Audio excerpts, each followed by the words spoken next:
Assalamualaikum warahmatullahi wabarakatuh. Alhamdulillahirrabbilalamin. Allahumma sholli ala Muhammad wa ala ali Muhammad.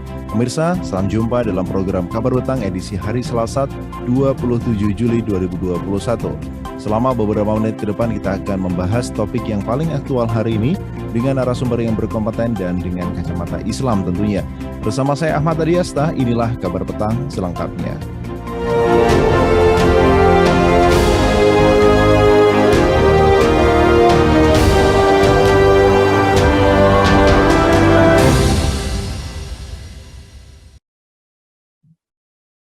Pemirsa, Menteri Koordinator Bidang Politik, Hukum, dan Keamanan Menko Polhukam Mahfud MD menegaskan pemerintah akan menindak tegas kelompok masyarakat yang melakukan aksi dengan mengabaikan protokol kesehatan. Langkah itu diambil untuk memastikan keselamatan dan kesehatan rakyat. Mahfud dalam keterangan virtual pada hari Sabtu lalu mengatakan pemerintah ingin menegaskan bahwa aksi demonstrasi secara fisik yang tak sesuai dengan prokes membahayakan keselamatan masyarakat serta melanggar hukum. Pemerintah akan mengambil tindakan tegas. Mahfud mengatakan pemerintah akan menindak pihak yang melanggar protokol dan mengancam kesehatan masyarakat umum. Penegakan hukum akan diberlakukan guna menjaga rakyat dari COVID-19. Pemirsa, apakah penegakan hukum dari terciptanya kerumunan massa memenuhi rasa keadilan? Apakah ada kesan tebang pilih? Apakah aksi-aksi protes masyarakat direspon dengan berbagai macam bentuk pembungkaman? Untuk membahasnya, kami telah terhubung dengan seorang pengacara dari LBH Pelita Umat, yakni Bung Riki Fatamazaya SHMH. Assalamualaikum warahmatullahi wabarakatuh, Bung Riki. Waalaikumsalam warahmatullahi wabarakatuh. Iya, apa kabar, Bung? Alhamdulillah, istimewa. Allahu Akbar. Alhamdulillah. Iya, Bung, penegakan hukum yang hari ini diambil oleh pemerintah dalam hal ini adalah Menko Polhukam yang merupakan representasi dari pemerintah terkait dengan kerumunan massa dan akan menindak tegas orang yang melakukan demonstrasi. Apakah ini bisa memenuhi rasa keadilan di tengah-tengah masyarakat? Apakah kemudian penindakan pelanggar protokol kesehatan ini terkesan tebang pilih begitu? Jadi sebelumnya terima kasih Bang Ahmad dan pemirsa yang mengikuti acara hari ini. Yang perlu kita bahas di sini adalah terkait penegakan, gitu ya. Tetapi ada hal yang putus di sini. Ada hal yang putus. Jadi penguasa itu pendekatannya adalah pendekatan kekuasaan, bukan pendekatan humanis, kekeluargaan seperti itu. Karena masyarakat ini kan posisinya adalah posisi korban. Korban yang senantiasa mendapatkan info-info yang tidak jelas, info-info yang tidak utuh. Masyarakat yang juga menjadi korban hari ini yang tidak mendapatkan pendapatan, susah makan, di PHK dan lain sebagainya. Jadi adapun muncul muncul yang namanya protes, kritik, itu adalah suatu hak yang mesti disampaikan. Kalaupun terjadi misalkan mereka turun ke jalan, kelompok masyarakat turun ke jalan, ini adalah satu tindakan yang juga mereka sudah pertimbangkan. Kalau mereka sudah ada pilihan, misalkan ya, ada pilihan bahwasanya pemerintah melakukan kewenangannya secara secara adil atau secara solutif kepada masyarakat, saya pikir masyarakat juga akan paham. Dia tidak akan mau turun ke jalan gitu. Karena dia juga berisiko, dia juga paham COVID-19 ini benar adanya, real ada, kan gitu ya. Tetapi mereka juga paham itu resikonya. Tetapi kan kembali ke mereka. Kami protes nggak protes, lapar. Lebih bagus protes. Kan logikanya di tengah-tengah masyarakat seperti ini. Lalu diambil kesimpulan oleh pemerintah bahwasanya mereka ini melanggar prokes. Jadi ini nggak nyambung gitu loh.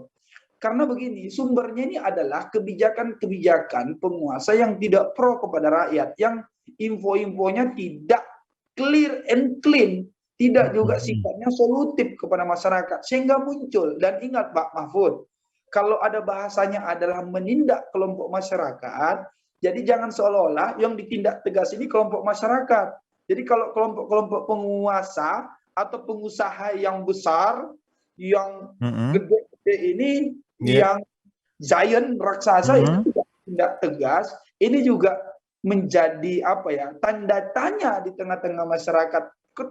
Kenapa di masyarakat umum? Masyarakat umum ini juga ini kan karena mereka seperti tidak ada pilihan lagi. Yang kedua, ingat Pak, Undang-Undang Dasar pun di pasal 28 ini adalah hak warga negara. Yang kedua, Undang-Undang Nomor 9 tahun 1998 menyampaikan pendapat di muka umum itu adalah bagian dari hak dari warga negara. Walaupun dalam kondisi sedemikian bisa dipertimbangkan lagi waktu pandemi ini. Tapi yang mesti juga introspeksi yang paling utama itu adalah pihak pemerintah. Jangan seolah-olah kalau memberi sanksi itu terlihat sangat arogan, terlihat sangat berani, tetapi terkait kewajiban penguasa kepada rakyatnya, ini seolah-olah diundur-undur. Malah masyarakat ini tidak mendapatkan haknya. Itu juga nggak fair, Pak, seperti itu. Oke. Iya. Bung Riki, sebenarnya bansos ini sudah benar-benar turun secara merata atau belum, Bang? Nah, kalau terkait bansos ini kan sebenarnya gini, masyarakat ini kan curiga, khawatir, bahkan tanda kutip tidak percaya dengan banyaknya kejadian-kejadian yang terjadi. Kita runtun ke belakang. Karena kenapa sih masyarakat sedemikian? Coba lihat. Dulu yang menjadi Menteri Sosial ini siapa sih? Juliari Batubara kan? Betul. Dan beliau tersandung kasus korupsi. Dan di persidangan luar biasa. Ada jatah si A, jatah si B, jatah yang lain-lain. Dan ini terbuka di mata publik. Dana bansos saja untuk COVID, di antara kesusahan dampak COVID saja, itu pejabat-pejabat di negara ini berani untuk korupsi gitu loh. Apalagi kalau tidak terlihat begitu loh. Ini mata hati pejabat-pejabat ini juga kita nggak tahu ditutupi oleh apa gitu loh. Kabut seperti apa begitu tebalnya dapat menutupi hati-hati para penguasa ini gitu, sehingga masih tega dalam kondisi pandemi korupsi dana bansos. Jadi kalau ditanya sekarang ini sudah seefektif mana ini segala macam, ya nanti kita sampaikan. Jangan-jangan ya the king of lip service gitu ya. Jangan hanya omong doang, tetapi fakta di lapangan masyarakat juga banyak susah gitu loh. Jadi sebenarnya efektivitasnya, kalau menurut saya hanya berpatokan dengan bansos, dengan nama-nama PSBB, baru nanti PSBB transisi, setelah itu PPKM transisi atau segala macam namanya, setelah itu nama PSBB PPKM darurat, setelah itu PPKM 1, 2, 3, dan 4. Ini kan sebenarnya membuat masyarakat yang di bawah ini menjadi semakin bingung gitu loh. Masyarakat semakin bawah, kalangan terpelajar saja bingung. Ini kok banyakan nama gitu loh, tapi efektivitasnya juga dipertanyakan seperti itu. Nah, kemudian apakah aksi-aksi protes masyarakat selama pandemi ini direspon dengan berbagai macam bentuk pembungkaman kalau menurut Bung Riki? Kalau menurut saya sebenarnya pemerintah ini juga mesti fair. Fair yang saya sampaikan itu adalah lihat apa yang diminta oleh warga negaranya. Lihat, yang turun ke jalan ini, mereka juga paham kok. Mereka juga paham. Ketika kami berkerumun, risikonya lebih besar terjangkit virus corona. Mereka juga paham. Teman-teman mahasiswa, teman-teman aktivis, teman-teman yang lain gitu ya. Ini juga paham itu. Karena mereka ini kalangan terpelajar.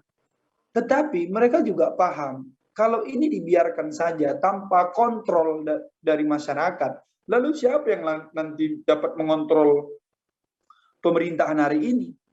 Gitu.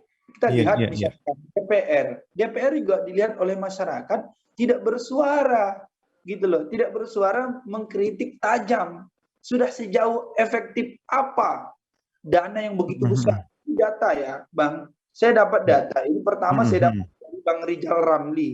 Anggaran ternyata total anggaran untuk penanganan dampak pandemi itu saya dapat data itu sudah mencapai lebih kurang 1.032 triliun. 1.032 triliun. Dan ini juga disampaikan hal yang sama datanya dari Auditor Utama Keuangan Negara, BPK, Pak Bambang Pamungkas. Anggaran penanganan COVID itu yang mana detailnya dari APBN itu 937,42 triliun. Anggaran dari APBD itu 86,36 triliun. Dari sektor moneter itu 6,5 triliun. Dari BUMN itu 4,02 triliun. Dari BUMD itu 320 miliar. Dan dari dana hibah ini 625 triliun. Nah, kita lihat anggaran yang begitu besar dengan beragam nama-nama yang dibuatkan pemerintah, mulai dari PSBB, PPKM dan lain sebagainya.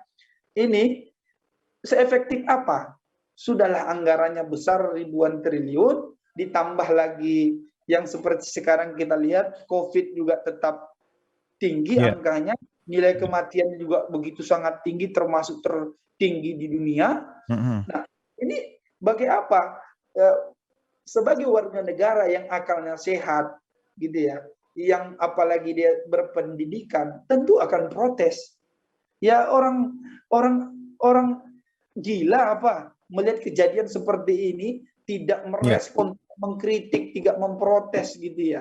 Jadi kalau ada yang mengatakan turun ke jalanan ini, ya saya minta imbau kepada pemerintah itu gunakan cara-cara yang persuasif gitu loh. Toh masyarakat juga kalau dijelaskan, dan tapi sama ya, apa yang diucapkan dengan yang tindakan, jangan lip service gitu ya. Manis tapi faktanya di lapangan ini pahit gitu. Nah, itu yang dirasakan masyarakat. Sehingga menurut saya apa yang dilakukan para aktivis, para pemuda, para mahasiswa, semua kalangan yang turun ke jalan hari ini memprotes kebijakan-kebijakan PPKM misalkan, kebijakan-kebijakan penanganan COVID misalkan, itu kan bukti bahwasanya kebijakan-kebijakan pemerintah hari ini ada masalah di dalamnya. Harusnya pola pikir yang diambil oleh pemerintah itu mendengarkan aspirasi masyarakatnya, sehingga menggabungkan informasi ini membuat kebijakan-kebijakan yang solutif, bukan malah yang dapat membuat masyarakat lebih susah seperti itu. Iya, Bung. Kalau melihat beberapa pekan yang terjadi, ini ketika PPKM diberlakukan sejak bulan lalu, sejak tanggal sekitar tanggal 3 Juli ya, 3 Juli, kemudian hari ini diperpanjang lagi, kemudian diperpanjang sekali lagi sampai tanggal 2 Juli. Ini berarti sudah 1 bulan PPKM ini diberlakukan, entah dengan namanya seperti apa, kemudian dengan kebijakan yang seperti apa juga. Nah, pada faktanya masyarakat mengalami PPKM, masyarakat dalam tanda kutip secara aktivitas di karantina selama 1 bulan, tapi mengapa undang-undang karantina ini belum diberlakukan? Artinya ketika masyarakat memang dilarang untuk keluar rumah, dibatasi aktivitasnya, maka negara sesuai dengan undang-undang karantina ini memberikan nafkah, memberikan nafkah itu ya kepada masyarakat sampai hewan ternaknya sekalipun gitu. Nah, ini yang juga jadi pertanyaan di kita di praktisi hukum, dan juga menjadi pertanyaan para aktivis, para pemuda, para mahasiswa, termasuk masyarakat umum luas sana gitu ya. Di undang-undang terkait karantina ini persisnya Undang-Undang Nomor 6 Tahun 2018 gitu ya, tentang kekarantinaan kesehatan. Ini sudah ada tahun 2018 dan itu juga ditantangkan oleh Pak Jokowi. Gitu loh. Dan lebih detailnya lagi di pasal 55 Undang-Undang Nomor 6 Tahun 2018 ini itu menerangkan pemerintah pusat bertanggung jawab terkait kebutuhan hidup dasar orang dan makanan hewan ternak. Jadi memang ini adalah tanggung jawab pemerintahan pusat. Nanti walaupun nanti akan bekerja sama dengan pemerintahan daerah. Tetapi di sini adalah cakupannya adalah dari pusat nanti membuat kebijakan terkait kekarantinaan kesehatan. Nah, tanggung jawabnya adalah memberikan kebutuhan hidup dasar. Hidup dasar apa? Ya secukupnya orang kira-kira berapa makannya. Ini kan tahu gitu loh. Pemerintah kan berikan itu, dan bukan hanya itu, juga menyerahkan kalau ada hewan ternak dihitung saja kasarnya berapa. Sehingga saya yakin dan percaya 100% ketika pemerintah melakukan tanggung jawabnya itu, dan ini adalah haknya dari masyarakat, diserahkan kepada masyarakat, diminta apa? Disuruh masyarakat pakai masker, masyarakat pasti akan pakai masker. Pakai jangan cuma satu, pakai dua. Pakai yang di depan, di luarnya itu masker yang kain. Masyarakat saya yakin dan percaya mereka akan pakai masker sesuai dengan kebijakan itu. Jangan keluar rumah 1 minggu, 2 minggu, 3 minggu, bahkan setengah tahun. Saya yakin dan percaya masyarakat juga akan mengikuti aturan itu. Tetapi ingat, kewajiban pemerintah mesti juga diberikan kepada masyarakat. Tetapi di pasal 55 ini dilompatin gitu loh. Jadi pasal 55 nggak dipakai. Yang dipakai itu pasal 93 di undang-undang yang sama, lebih kurang begitu. Undang-undang nomor 6 tahun 2018. Apa itu? Pihak yang menghalang-halangi penyelenggaraan kekarantinaan kesehatan hingga menyebabkan apa itu? Kedaruratan kesehatan masyarakat. Betul. Dana maksimal 1 tahun dan denda maksimal 100 juta. Ini kan seolah-olah nanti dipidana. Kalau merujuk pasal undang-undang karantina kesehatan, lebih kurangnya pakai pasal 93 gitu. Saya tidak tahu mau pakai pasal mana lagi, tetapi kalau mau pakai pasal, berarti pasal ini yang dipakai begitu. Kalau undang-undang kekarantinaan, lebih kurang begitu. Lah, kita bertanya-tanya, kok diloncat yang kewenangan tanggung jawab pemerintah pasal 55 itu tidak diserahkan kepada masyarakat, tapi loncat di pasal 93 terkait penindakan, terkait pemidanaan atau hukuman kepada masyarakat yang melanggar tadi seperti ini. Jadi kan nggak fair gitu loh. Nggak fair. Kalau berikan apa yang menjadi haknya, ketika mereka juga melanggar, masyarakat melanggar, baru juga fair mereka dihukum. Ini hak mereka tidak diserahkan, tapi ujub-ujub langsung dihukum, ya siapa yang terima begitu. Harusnya saya pikir Pak Mahfud sebagai senior hukum juga memahami ini gitu, karena yang namanya hukum itu juga di dasar pelajaran hukum, pengantar ilmu hukum, pengantar hukum Indonesia harus memiliki rasa keadilan di tengah-tengah masyarakat. Nah, ketika seperti ini, di mana rasa keadilannya seperti itu? Iya. Bung Riki, ini di tengah-tengah masyarakat juga bisa kita temukan sebuah fenomena di mana dari sikap masyarakat yang kemudian sudah enggan lagi dikekang hidupnya oleh pemerintah, artinya diberlakukan semacam karantina walaupun namanya bukan karantina begitu, kemudian mereka tidak bisa beraktivitas, tidak bisa melakukan atau menggulirkan roda ekonomi, akhirnya mereka menganggap seakan-akan apa yang disampaikan oleh pemerintah atau yang diberlakukan oleh pemerintah ini hanya permainan belaka begitu, artinya COVID ini kemudian diada-adakan sampai akhirnya sikap mereka di tengah-tengah lapangan ketika mereka beraktivitas mereka juga longgar secara prokes, artinya mereka satu hal yang tidak dipercaya dari pemerintah kemudian merembet kepada hal-hal yang lain, akhirnya mereka juga nggak mau melakukan prokes, mereka tidak menjaga jarak, tidak melakukan apapun yang kemudian bisa menghambat tersebarnya virus corona ini kepada mereka juga begitu. Nah, pendapat Bung Riki tentang sikap masyarakat yang seperti ini bagaimana, Bung? Jadi seperti ini, kita juga mesti juga dudukkan persoalan gitu ya. Jadi perasaan atau pemikiran masyarakat seperti ini kan sebenarnya itu juga dilatar belakangi dari pernyataan, dari tindakan, dan juga dari kebijakan-kebijakan penguasa. Kita lihat dulu tahun 2019 di awal-awal pandemi, masih banyak pejabat bahkan setingkat menteri bilang tidak, Indonesia tidak akan masuk karena kita kuat, karena kita makan nasi kucing. Ada juga yang mengatakan bahwasanya tidak akan masuk ke Indonesia karena iklim negara kita ini panas. Jadi yang namanya virus itu tidak akan bisa masuk, akan mati kena iklim panas segala macam. Ini kan pernyataan-pernyataan yang nyeleneh tetapi juga berakibat fatal. Nah, itu sudah muncul, ada buktinya orang yang terjangkit COVID, terpapar COVID, yang sakit, yang meninggal walaupun jumlahnya masih puluhan, ratusan seperti itu. Bertambah. Setelah itu baru bilang ini dapat dikendalikan kok. Siapa yang bilang bisa dapat dikendalikan, maka hadapkan di depan saya, tunjukkan di muka saya, gitu. Itu kata Pak Luhut, itu Opung Luhut, gitu. Opung Luhut bin Sarpanjaitan menyampaikan itu. Nah, tiba-tiba terlihat dan memang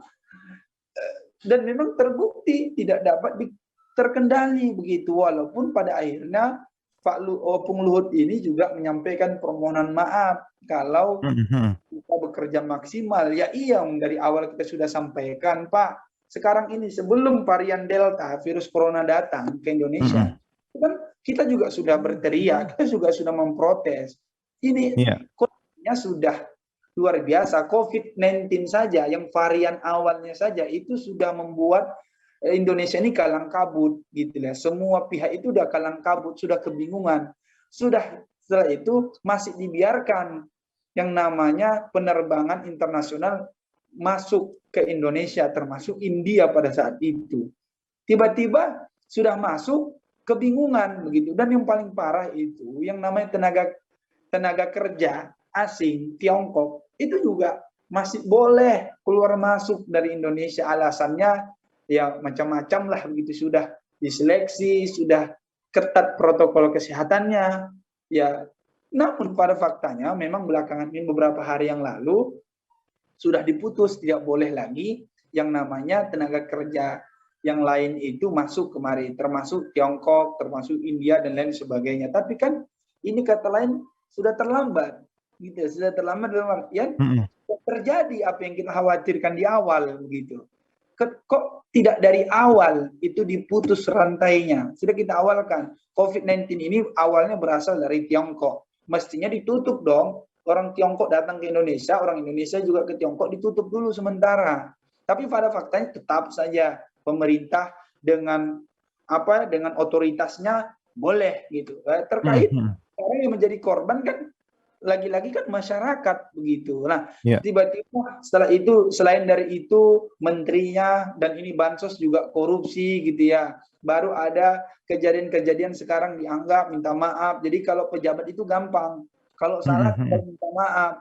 Tetapi kalau masyarakat nggak bisa cukup minta maaf, pidanakan. Salah dikit pidana, salah dikit pidana. Ini yang jadi juga tidak fair, sehingga memunculkan paradigma di tengah-tengah masyarakat.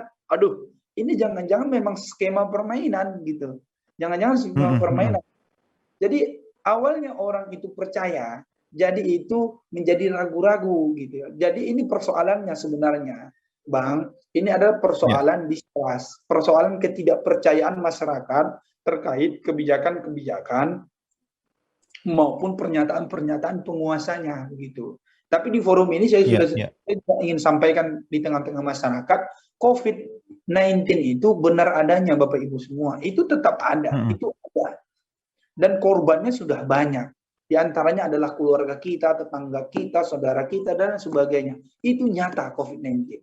Tinggal bagaimana ikhtiar kita, seandainya kalaupun negara itu tidak berperan aktif untuk melindungi kesehatan dan nyawa masyarakatnya, dan kita secara pribadi juga punya kewajiban menurut agama yang kita yakini untuk menjaga kesehatan kita, dan jangan sampai membuat doror menyebarkan penyakit di masyarakat, dan terutama juga di keluarga kita. Karena kalau itu terjadi, kita sudah tahu ada, tiba-tiba kita juga masih gampang dan nanti dapat menularkan dan membahayakan keluarga atau masyarakat yang lain, itu juga jatuh hukumnya kepada keharuman dan kita nanti kena dosa. Jadi tetap ada ikhtiar kita sebagai masyarakat individu ini, gitu. Tetapi kita juga punya kewajiban mengkritik kebijakan-kebijakan penguasa, dan dalam hal ini kami juga menghimbau, menasihati kepada Pak Mahfud MD, nah, pemerintah ini pendekatannya jangan terus-terusan sanksi-sanksi pidana, penjara, denda, jangan hanya itu. Berikan keyakinan di tengah-tengah masyarakat, berikan hak-hak masyarakat, penghidupan masyarakat. Saya yakin dan percaya Pak, pemimpin itu akan dipercaya oleh masyarakatnya seperti itu. Ya, nah kita juga mengenal Bung Riki ini sudah aktif mengekspresikan pendapat dan juga aktif sebagai corong masyarakat ini sejak di masa-masa kuliah dulu, Bung Riki ya. Nah, hari ini kita mengetahui ada sebuah fenomena ketika sebuah BEM, salah satu universitas di Indonesia itu mengeluarkan statement dengan sindiran Jokowi, the King of Lip Service, yang kemudian dipanggil oleh rektorat dan kemudian diancam dan diperingatkan dengan berbagai macam hal begitu. Nah, menurut Anda apakah ada indikasi pembungkaman di tengah-tengah kampus ini, Bung Riki, hari ini? Dan bagaimana bentuk pembungkaman yang terjadi? Ya, jadi memang kalau ada yang mengatakan tidak kok ini biasa aja, tidak ada pembungkaman. Ya, dari kacamata kami praktisi sekarang dan juga kalau disampaikan di masa-masa perkuliahan, ya insya Allah saya juga bentar lagi juga akan kuliah, mau lanjut S3. Jadi tetap dalam terus ya. Jadi saya ingin sampaikan bentuk pembungkaman dan lain sebagainya itu terlihat sangat jelas di mata masyarakat umum. Jangankan kita aktivis, bahwasanya dugaan kuat itu tetap ada gitu loh. Jadi masyarakat itu pun memahami itu gitu loh. Nih, yang namanya mahasiswa, apalagi aktivis namanya BEM, Badan Eksekutif Mahasiswa, dia kan fungsinya kalau kita ambil dari dasar misalnya Tridharma Perguruan Tinggi itu adalah pertama kan pendidikan. Kita belajar kan gitu. Yang kedua itu adalah penelitian. Gitu ya. Yang ketiga itu adalah pengabdian di tengah masyarakat. Begitu. Berarti kan ini tahapannya jelas. Mereka aktif di organisasi, mereka belajar di sana. Setelah itu mengumpulkan fakta-fakta, data-data, setelah itu mengekspresikannya. Ekspresinya diantaranya adalah the king of lip service. Adalah omong kosong, omong manis, tapi faktanya dapat kan lebih kurang begitu. Omong doang kan gitu, omdo. Santainya kan om gitu. Nah, ini kan pakai data, pakai fakta. Ini sebelum itu pun kita juga sudah sampaikan bahwasanya rejim ini pandainya itu apa ya? Ya pandainya itu menyampaikan tapi tidak komitmen. Kalau dalam Islam ini munafik gitu loh. Munafik itu apa? Tidak satunya perkataan perbuatan. Itu kan ciri-ciri orang munafik. Misalkan dulu Pak Jokowi bilang tidak akan utang luar negeri, faktanya tidak akan impor, faktanya ekonomi meroket, faktanya.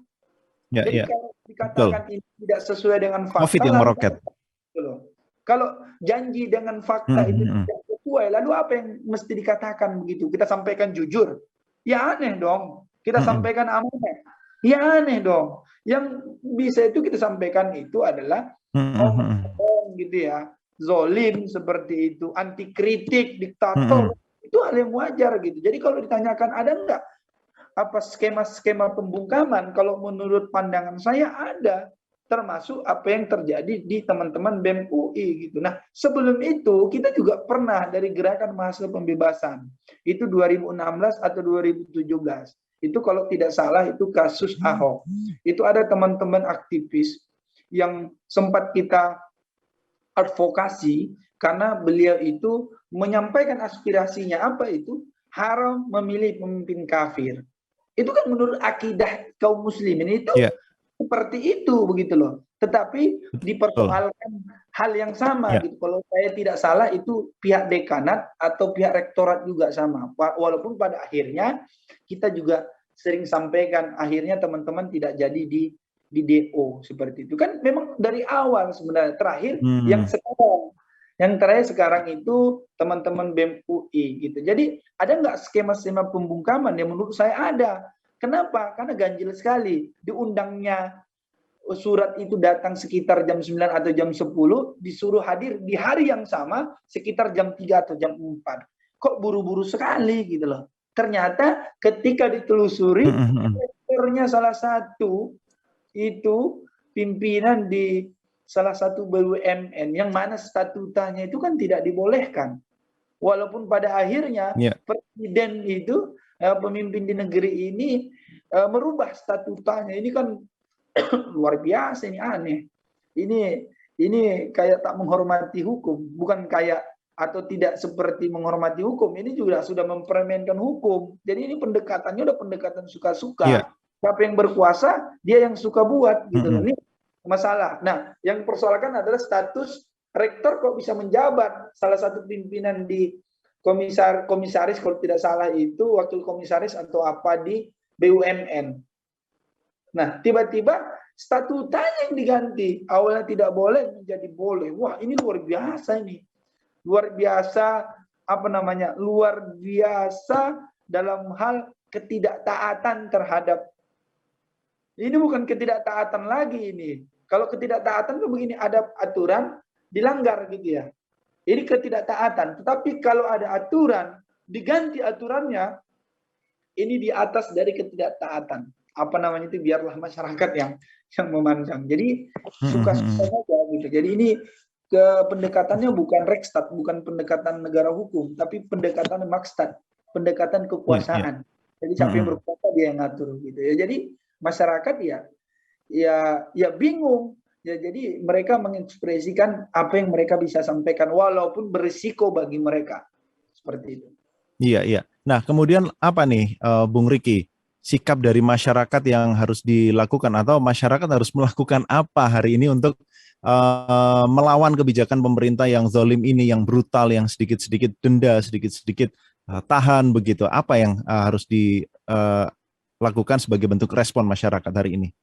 Ya, kalau dari saya yang pertama itu adalah tetap memberikan kritik yang membangun, tetap menasihati penguasa dalam kapasitas kita masing-masing. Karena kapasitas kita kan bermacam-macam. Ada yang di kampung itu ya tentunya mengekspresikannya. Apalagi sekarang kan ada media sosial. Media sosial ini juga sangat berpengaruh seperti itu. Nah, kalau juga tidak bisa dilakukan seperti itu, ya setidaknya bisa melakukan dengan doa dan ikhtiar maksudnya.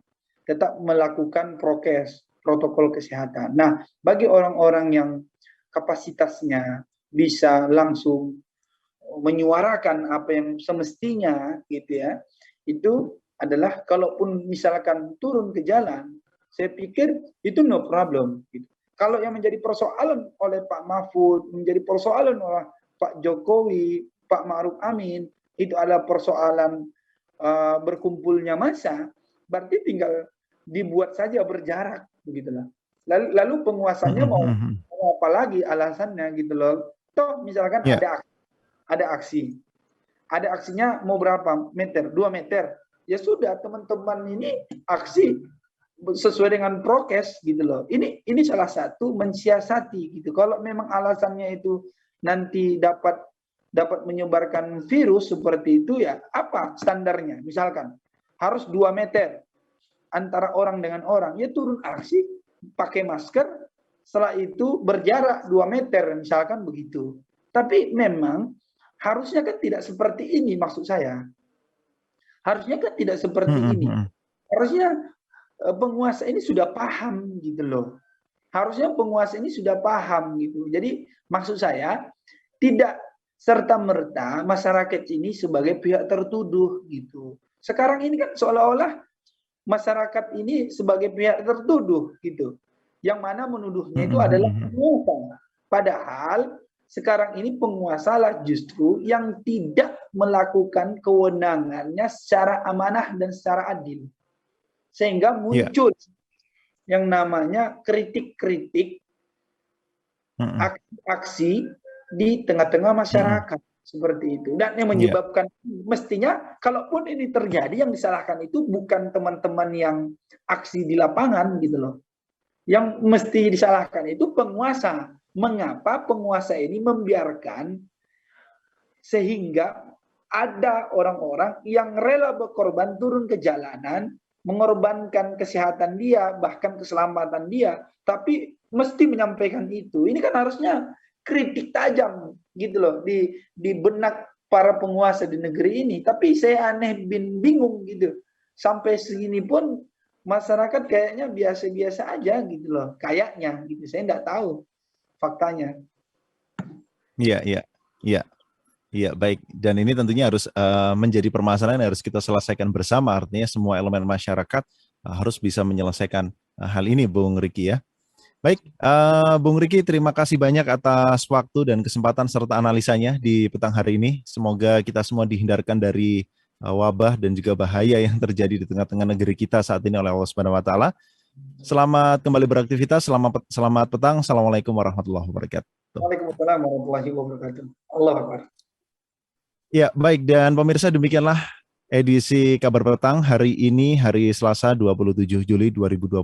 Semoga banyak manfaat yang bisa kita ambil dan share informasi berharga ini agar manfaatnya bisa dirasakan oleh lebih banyak orang lagi. Akhirnya saya Ahmad Adiasta pamit undur diri. Sampai jumpa di channel dan jam yang sama. Billahi taufiq wal hidayah. Wabillahi taufiq wal hidayah. Assalamualaikum warahmatullahi wabarakatuh.